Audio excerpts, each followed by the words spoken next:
السلام علیکم ورحمۃ اللہ وبرکاتہ۔ نحمدہ و صلی علی رسولہ الکریم، اما بعد۔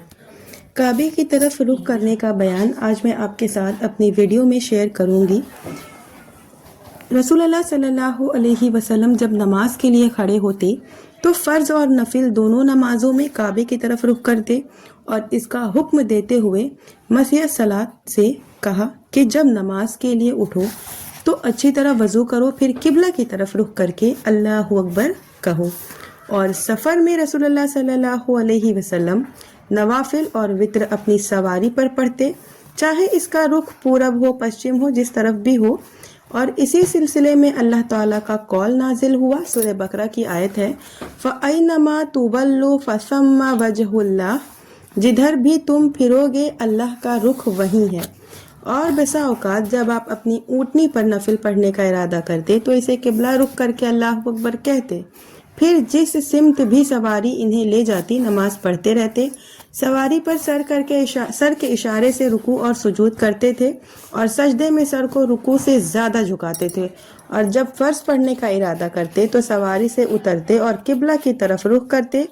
اور شدید جنگ کی صورت میں اپنی امت کے لیے نماز کا یہ طریقہ مقرر کیا کہ پیدل اپنے پاؤں پر کھڑے کھڑے یا سوار رہ کر نماز پڑھ لیں، قبلہ کی طرف رخ رہے یا نہ رہے۔ نبی صلی اللہ علیہ وسلم نے فرمایا، جب لوگ دشمن سے گتھم گتھا ہو جائیں تو بس اللہ اکبر کہنا اور سر کا اشارہ ہی کافی ہے۔ آپ کہا کرتے تھے کہ مشرق اور مغرب کا سارا درمیانی حصہ قبلہ ہے۔ حضرت جابر رضی اللہ عنہ نے کہا کہ ہم رسول اللہ صلی اللہ علیہ وسلم کے ساتھ کسی سفر یا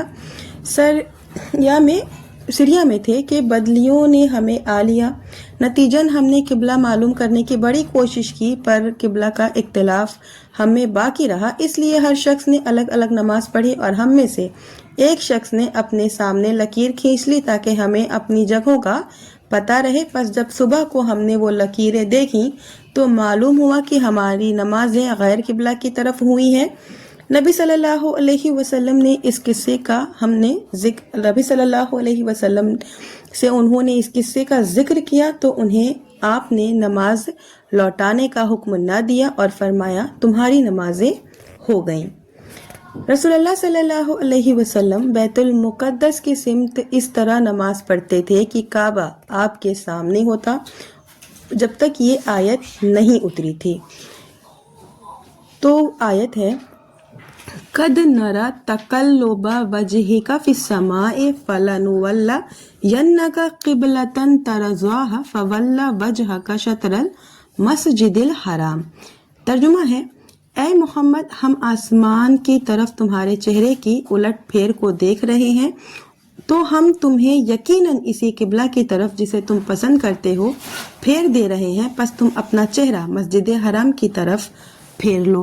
اور جب یہ آیت اتر گئی تو آپ صلی اللہ علیہ وسلم نے کعبہ کی طرف رخ کر لیا۔ ابھی لوگ مقام قباء میں فجر کی نماز پڑھ رہے تھے کہ کسی آدمی نے آ کر خبر دی کہ آج رات رسول اللہ صلی اللہ علیہ وسلم پر قرآن نازل ہوا، جس میں انہیں کعبہ کی طرف رخ کر کے نماز پڑھنے کا حکم ہوا۔ سنو، تم لوگ بھی اب اس کی طرف رخ کر لو۔ اس وقت ان لوگوں کے چہرے شام کی طرف تھے، لیکن یہ حکم سنتے ہی سبھی لوگ گھوم گئے، اور ان کے امام نے بھی گھوم کر کعبہ کی طرف اپنا رخ کر لیا۔ تو بیسک چیز جو تھی میں آپ کو اپنی ویڈیو میں بتا چکی ہوں کہ کس طرح سے کعبے کی طرف رخ کر کے نماز پڑھنے کا حکم ہوا تھا۔ ویڈیو کیسی لگی مجھے کمنٹ پہ ضرور بتائیے گا۔ آخر میں اللہ تعالیٰ سے دعا ہے کہ یا اللہ تعالیٰ ہم تمام مومن مسلمانوں کو زیادہ سے زیادہ کتاب و سنت پر چلنے کی توفیق دے، زیادہ سے زیادہ نیک عمل کرنے کی توفیق دے، ہماری عبادت قبول فرما، آمین۔ وآخر دعوانا ان الحمد للہ رب العالمین۔